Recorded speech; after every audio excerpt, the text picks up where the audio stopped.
Um vídeo para o canal aqui, Márcio França. Hoje a gente vai estar comentando rapidão sobre amanuense. Amanuense, o que é, onde que mora, onde que trabalha. Você já ouviu falar sobre essa palavra? Conhece alguma coisa sobre os amanuenses?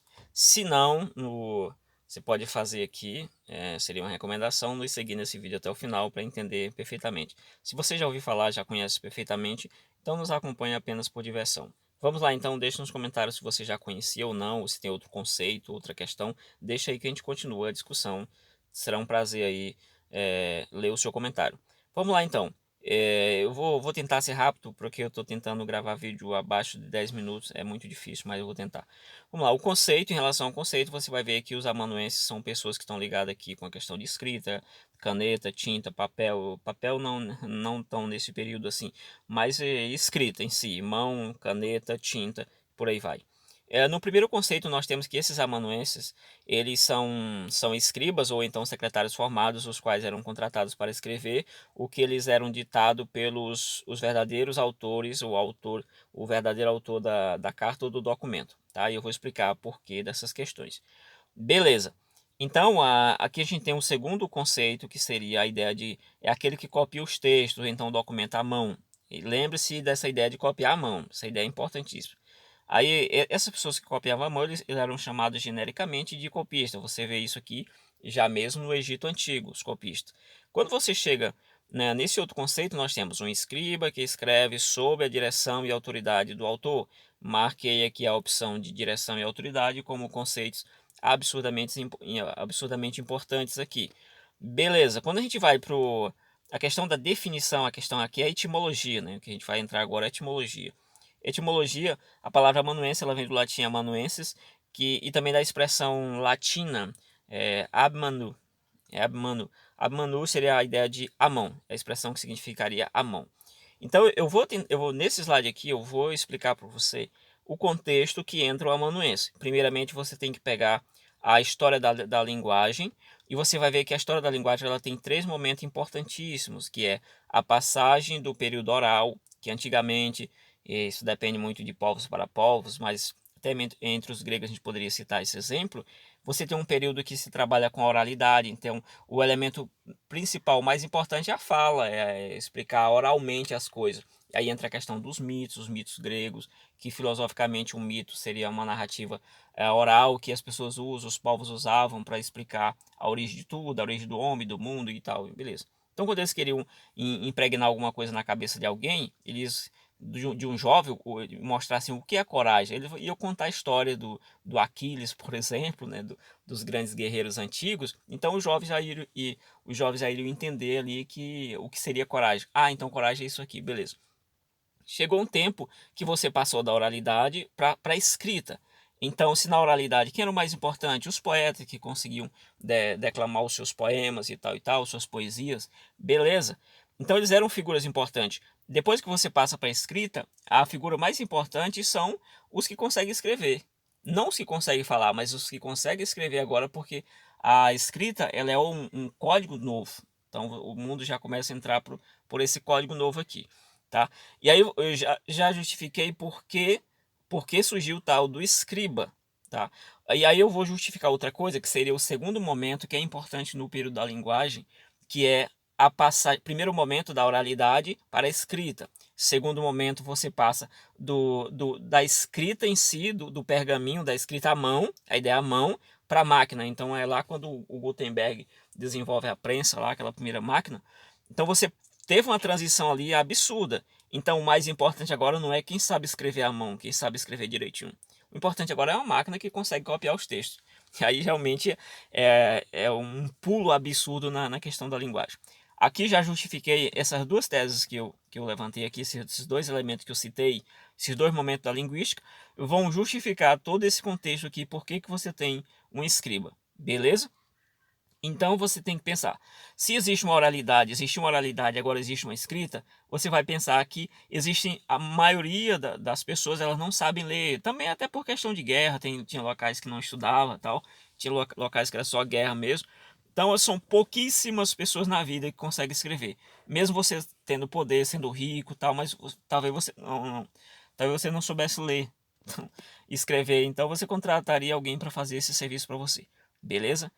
E aí vamos lá então. Já passamos dessa parte aqui, eu coloquei algumas expressões bíblicas para a gente entrar no assunto propriamente dito. Diz assim: Eu, Paulo, escrevo esta saudação com a minha própria mão. Beleza. E aí você vem para outra que diz: Eu, Paulo, escrevo esta saudação com as minhas próprias mãos.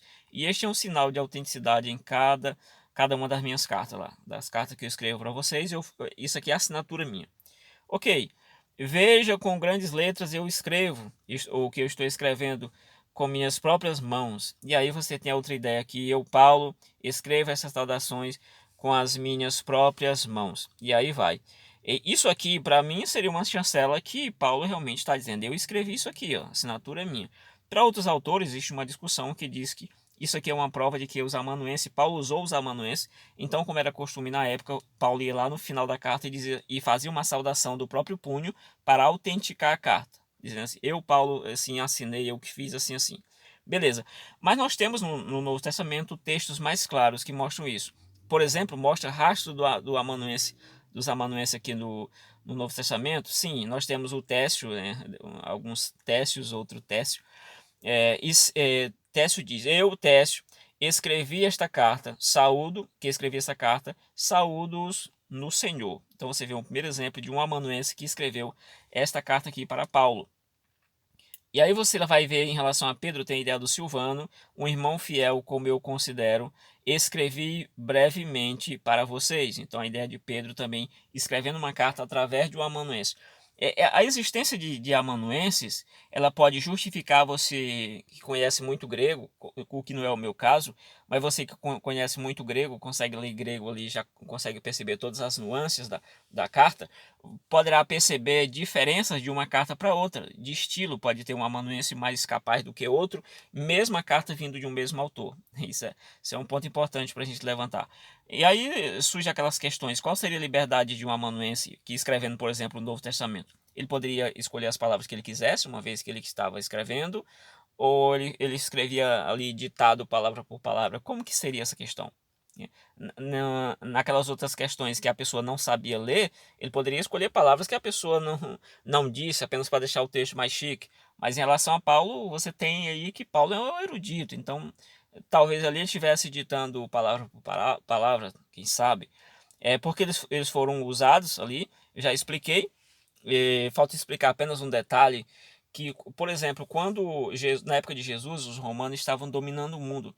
Ali os gregos estavam subjugados, mas os gregos era a massa ali do estudo, do ensino, da educação, e eles estavam subjugados. Então, muitos desses senhores ali dos romanos contratavam esses escravos, e esses escravos que eram altamente habilidosos contratavam esses escravos para fazer as suas cartas. Então a pessoa talvez era até riquíssima, tinha um escravo, essa pessoa às vezes não sabia ler, e esse escravo era um erudito. E ele contratava esse escravo ali para realmente escrever aquilo que ele queria dizer para alguém. Então por que se usava carta? Porque era um modelo, né? E aí você tem três elementos aqui, aliás, os elementos que eu já citei, né? E aí você tem aqui a ideia da escrita à mão. Então, qual seria o nível escolar dele? Já expliquei que em muitos casos era absurdo. A última coisa que eu vou explicar aqui é basicamente que no Egito você tinha inicialmente aquela ideia do copista. Entre os hebreus você tinha muito a ideia. Tinha copista, sim, mas você trabalhava mais com a ideia do escriba. Né? Aquele escriba, diz alguns autores que os escribas copiavam tanto o texto que eles se tornaram aqueles que a Bíblia chama de os mestres da lei. Né? Alguém com uma capacidade absurda em relação ao texto da lei. Então você tem isso aí. No período dos romanos, você tem o surgimento desse termo amanuense, que já eram esses escravos gregos e outros ali, outros povos que eram contratados para escrever. E no período da Idade Média você tem será se eu vou esquecendo, os monges que iam lá para os mosteiros e iam copiar o texto à mão ali, geralmente o texto do Novo Testamento e outras questões ali, já bem próximo a nós. Então você tem essas diferenças aqui de amanuenses e com esses termos aí. Então basicamente é isso aí. Deixa nos comentários se você já sabia o que era. Deixa nos comentários aí se você tem outra definição. Deixa nos comentários aí se a gente deve realmente confiar num texto que talvez foi escrito por um amanuense ou não. Então deixa aí nos seus comentários, nos comentários a sua ideia, que a gente continua isso aí. Valeu, fui!